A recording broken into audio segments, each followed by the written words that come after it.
First क्या कह रहा है?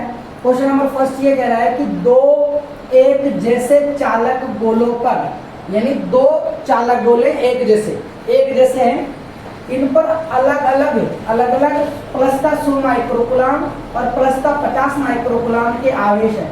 इसी लाइन को मैं यहाँ पे बता देता हूँ कि दो एक जैसे मतलब एक ही साइज के दो चालक गोले हैं, दो चालक गोले हैं, और इन चालक गोलों पर अलग अलग, यानी इसके ऊपर तो प्लस का 100 माइक्रोकुलाम है और इसके ऊपर प्लस का 50 माइक्रोकुलाम, यानी ये दो एक जैसे चालक गोले हैं, यानी अलग अलग आवेश है, लेकिन इन दोनों की साइज क्या है? समान है। इन्हें परस्पर स्पर्श कराकर, यानी अब इन गोलों का आप क्या करोगे? परस्पर स्पर्श करा दोगे। अब स्पर्श करा दिया आपने, या फिर आपने कोई तार जोड़ दिया हो, क्या तार जोड़ दिया हो, अलग स्पर्श कराकर इनको अलग अलग कर दिया। अब इनको टच करा के वापस से क्या कर दिया? अलग अलग कर दिया। तो बताओ दोनों गोलों पर कितना आवेश होगा? तो बताओ दोनों गोलों पर कितना आवेश होगा? केवल यही तो बताना था आप लोगों को। इस पर प्लस का 100 माइक्रोकुलाम, इस पर प्लस का 50 माइक्रोकुलाम, दोनों की साइज बराबर है। जब आप इन दोनों को टच कर दोगे तो चालन द्वारा आवेशन, याद आ रहा है? चालन द्वारा आवेशन जो होता है, उनमें आप तार जोड़ देते तो ये अपना आवेश इसको देता रहता है, आवेश इसको देगा। कब तक देगा? जब तक इन दोनों पर आवेश का मान बराबर नहीं हो जाए। कब तक देगा? जब तक इन दोनों पर आवेश का मान बराबर नहीं है। यानी यहाँ पर अगर प्लस का 100 माइक्रोकुलाम है और यहाँ पर प्लस का 50 माइक्रोकुलाम है, तो आवेश हमेशा ज्यादा से कम की ओर जाएंगे, ज्यादा से किधर जाएंगे? कम की ओर। और जब तक जाएंगे जब तक दोनों पर आवेश का मान क्या नहीं हो जाए? बराबर, समान नहीं हो जाए। इसका मतलब अब इन गोलों पर कितना आवेश हो गया? जब आपने टच करा दिया तो टच कराने के बाद में ये 100 माइक्रोकुलाम इसको आवेश देगा, कितना देगा? तो अलग अलग पर कितना आ जाएगा? तो दोनों को जोड़ दो, 100 माइक्रोकुलाम प्लस 50 माइक्रोकुलाम जोड़ा, कितना आएगा? 150 माइक्रोकुलाम। और 150 माइक्रोकुलाम में 2 का भाग लगाएंगे तो कितना आएगा? 75 माइक्रोकुलाम। इसका मतलब जब आप इन दोनों गोलों को अलग अलग कर दोगे तो कितना आवेश आएगा इस पे? 75 माइक्रोकुलाम इस पे और 75 माइक्रोकुलाम इस पे। तो इसका आंसर जो आएगा वो 75 माइक्रोकुलाम आएगा। एक बार वापस से रिपीट कर रहा हूँ, भाई आपको दो चालक गोले दिए हुए हैं और दोनों पर अलग अलग आवेश है, लेकिन गोलों की साइज समान है। आपने जब इनको स्पर्श कराया तो स्पर्श कराते ही 100 माइक्रोकुलाम आवेश जो है वो ट्रांसफर होगा 50 के अंदर, और जब तक होगा जब तक इन दोनों पर आवेश का मान बराबर नहीं हो जाए, जब तक इन दोनों पर आवेश का मान बराबर नहीं हो जाए। यानी अपन पानी का जैसे विभव अपन पढ़ेंगे तो विभव, अगर विभव का अंतर होता है तो ही आवेश बहता है। अगर विभव का अंतर होता है ना, यानी हाइट अगर ज्यादा है और यहाँ कम है तो ही पानी बहेगा। उसी तरीके से उच्च विभव से निम्न विभव की ओर, उच्च विभव से निम्न विभव की ओर आवेश बहते हैं। तो यहाँ पर भी क्या होगा? और कब बहना बंद हो जाएंगे?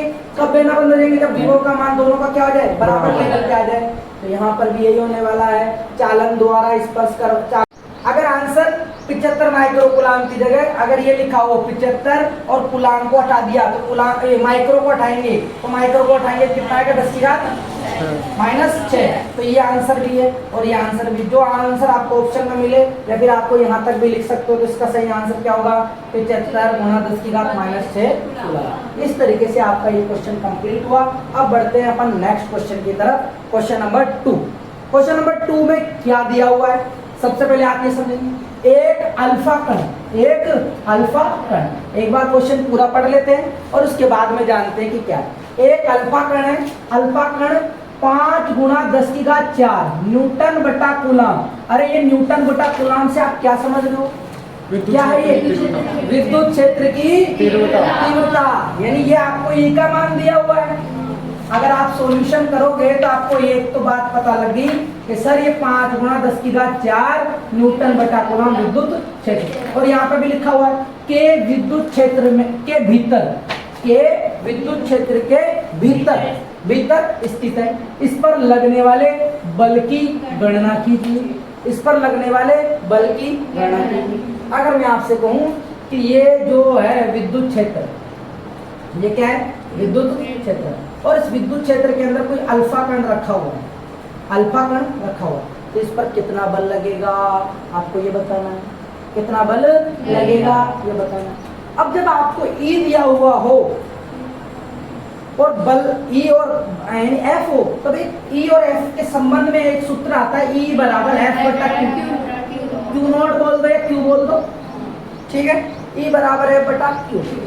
आपको ई तो दे रखा है, एफ ज्ञात करना है, क्यू नहीं पता, क्यू नहीं पता ना, केवल क्यू नहीं पता, यानी अगर मैं यहाँ से एफ का सूत्र बनाऊं तो एफ बराबर ई गुणा क्यू होगा, होगा या नहीं होगा। यानी आप अगर इस क्यू को आगे लिखो, ई को बाद में लिखो, तो क्यू ई याद करो, द्विध्रुव में बलागुण आया था, एक आवेश का परिमाण क्यू ई होता है। तो यहाँ पर क्या लिखा हुआ है, क्यू ई, क्या लिखा हुआ है, क्यू ई। तो एफ बराबर क्यू ई लिखा हुआ है, तो आपको ई का मान तो पता है, क्यू ई नहीं पता, क्या नहीं पता, क्यू नहीं पता। अरे क्यू नहीं पता, इसका मतलब आपको यहाँ पर कुछ तो दे रखा होगा क्यू के लिए, तो अल्फा कण दे रखा है, क्या दे रखा है। अब अल्फा कण क्या होता है, क्या होता है अल्फा? 3.2 × 10⁻⁴ नहीं, अल्फा कण एक द्विआयनित आवेशित कण होता है। अरे अल्फा कण की बात करें तो अल्फा को अपन लिखते हैं 2He4, लिखते नहीं लिखते, इसका मतलब इसके अंदर 2 प्रोटॉन है और 2 इलेक्ट्रॉन है, और ये धनावेशित कण होता है। हीलियम कैसा होता है, धनावेशित कण। कैसा कण होता है, धनावेशित। यानी इस हीलियम के अंदर अल्फा कण जो होता है वो 2He, यानी अगर अपन लिखे तो He+2 आता है। कितना आता है, He+2, यानी ये 2 इलेक्ट्रॉनों को त्याग देता है। जैसे मान लो अगर मैं हीलियम का चित्र बनाऊं तो ये हीलियम है, इसके अंदर 2 प्रोटॉन है, क्या है, 2 प्रोटॉन और 2 इलेक्ट्रॉन इसके चक्कर लगा रहे हैं। ये तो हीलियम का चित्र हो गया, हीलियम का चित्र हो गया। और लेकिन अगर इसके 2 इलेक्ट्रॉन त्याग दिए तो इसके ऊपर आएगा He+2, बच्चे कितने इसके पास प्रोटॉन, 2 और धनावेश है। तो इसका मतलब हीलियम जो होता है वो द्विआयनियत हीलियम का नाभिक होता है। द्विआयनियत समझ लो, इस पर 2 आवेश और प्लस का, क्या हो, प्लस का 2 आवेश, यानी +2 है। और आपको प्रोटॉन पर आवेश का मान तो पता ही होगा, अरे इलेक्ट्रॉन पर प्रोटॉन पर आवेश का मान बराबर ही होता है, बराबर ही होता है। तो यानी आपको पता लग गया कि यहाँ पर 2 आवेश हैं, अल्फा कण का मतलब 2 आवेश हैं, 2 प्रोटॉन है। कितने प्रोटॉन है, 2। तो यानी आपको यहाँ पे पता लग गया कि सर हमें Q का मान भी पता लग गया, क्योंकि अल्फा कण जो होता है He+2 होता है, तो इसके ऊपर 2 प्रोटॉन है। कितने प्रोटॉन है, 2 प्रोटॉन है। तो Q बराबर अगर मैं लिखूं प्रोटॉन पर आवेश का मान, तो प्रोटॉन पर आवेश का मान होता है 1.6 × 10⁻⁻⁻⁻। दोनों को गुणा कर देंगे, दोनों को गुणा कर देंगे, तो गुणा करेंगे तो कितना आएगा, 16 गुना 32, यानी 3.2 × 10⁻⁻⁻⁻। Q का मान भी पता लग गया, Q का मान पता लग गया, E का मान पता है, तो F का मान ज्ञात कर लेंगे।